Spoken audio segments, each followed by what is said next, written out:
বর্ধমান সদর পেয়ারা nutrition welfare সোসাইটির উদ্যোগে আজকে বর্ধমান শহরের তেলিপুকুর বাসস্ট্যান্ড এলাকায় যে সমস্ত মানুষরা বাস ধরতে এসেছেন তাদের হাতে তুলে দেওয়া হলো একটি করে শীতল পানীয় জলের বোতল আর তার সঙ্গে একটি করে ওআরএস। এবছরে গরম হয়তো 46 বা 47 ডিগ্রি ছোঁয়নি ঠিকই, কিন্তু বাতাসে আর্দ্রতার পরিমাণ যথেষ্টই। আর অধিক আর্দ্রতাজনিত কারণে ঘাম থেকে যে সমস্যা তৈরি হচ্ছে তাতে শরীরে ওয়াটার ব্যালেন্স, ইলেকট্রোলাইট ব্যালেন্স ভীষণভাবে বিঘ্নিত হচ্ছে।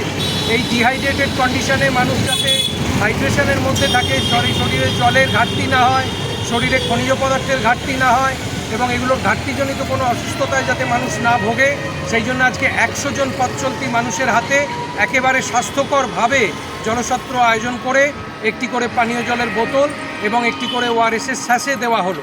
আমরা বারে বারেই বলছি, পূর্ব বর্ধমান জেলা জুড়ে আমরা প্রচার চালাচ্ছি যে কখনোই ওই খোলা পানীয় অর্থাৎ জলসত্রের নামে হাত ডুবিয়ে ওই যে শরবত আপনারা তুলে দিচ্ছেন, এতে আপনার গায়ের ঘাম মিশছে, মাথার চুল মিশতে পারে, গায়ের লোম মিশতে পারে।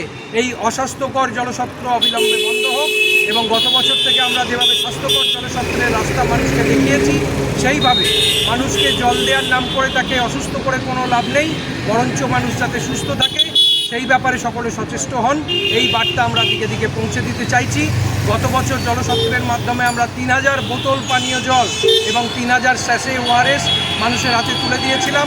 এবছর যদি গরম এরকম চলতে থাকে আমাদের প্রোগ্রাম চলতেই থাকবে এবং সেক্ষেত্রে আমাদের টার্গেট হচ্ছে 10,000 বোতল পানীয় জল এবং 10,000 ওআরএসের স্যাশে আমরা মানুষের হাতে তুলে দেবো। আমি বর্ধমান সদর পেয়ারা নিউট্রিশন ওয়েলফেয়ার সোসাইটির সম্পাদক প্রলয় মজুমদার।